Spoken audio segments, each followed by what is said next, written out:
Sushmita Pawar from class 9 VP's Vinod Kumar Gujar Bal Vikas Mandir. Have you ever thought how a human heart works? Well, I'll show you this in this video. So begin with, this is a human heart. Now let's understand the diagram. Our left side is the right side of the heart and our right side is the left side of our heart. This is because while examining a patient, he sleeps in front facing us, because of which his left side becomes our right side and his right side becomes our left side. Towards the functioning, our heart is four-chambered.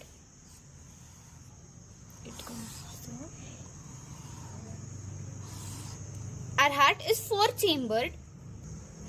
The upper chamber atria or auricles. These are known as atria or auricles.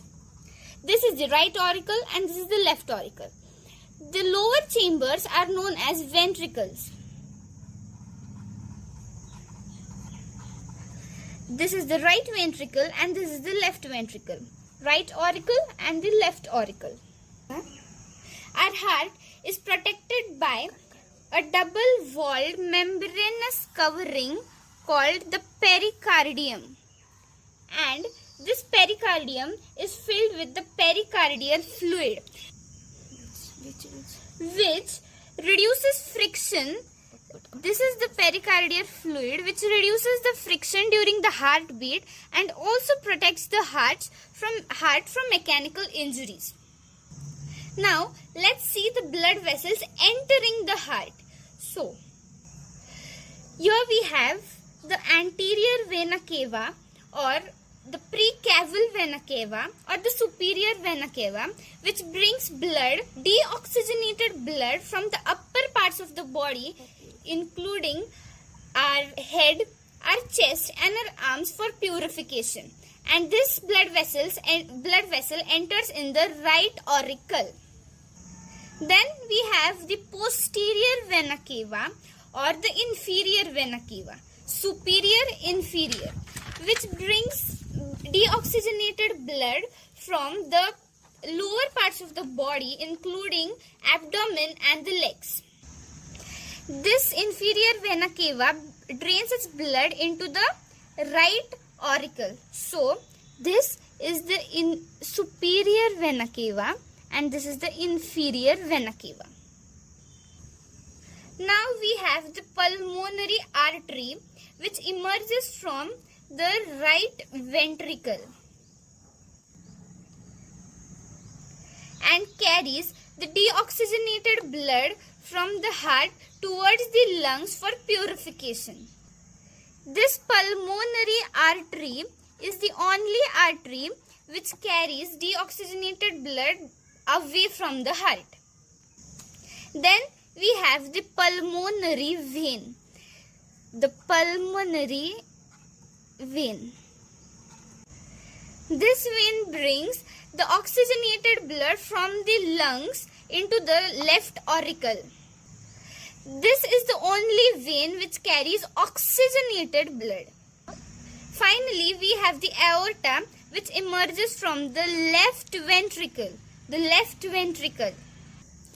This aorta is the largest artery in a human body and supplies oxygenated blood to each and every part of the body. We have the valves which regulate the flow of blood inside the heart. Here, between the auricle and the ventricle, we have the tricuspid valve. Between the right auricle and the right ventricle, we have the tricuspid valve. Now, how to remember this? I have a quick technique for you. Right auricle and right ventricle, right, and we have tricuspid valve, tri-right. So tricuspid for right auricle and right ventricle.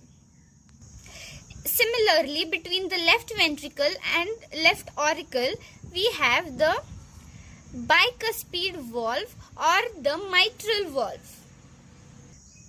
Then we have the semilunar valves which are present at the beginning of aorta and pulmonary artery.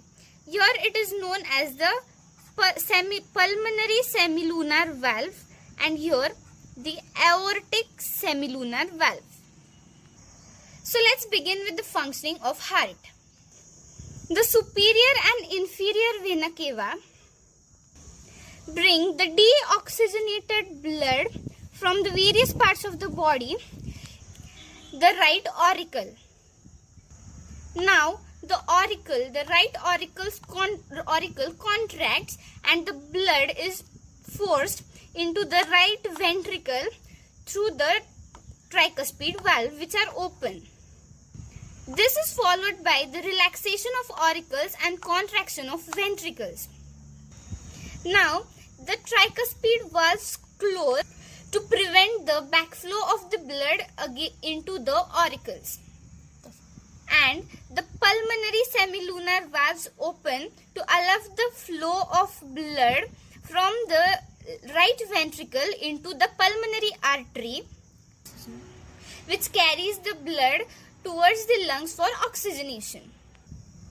Now the oxygenated blood enters the heart through the pulmonary vein into the left auricles. Now the auricles contract and the bicuspid valve opens, and the blood enters into the left ventricle.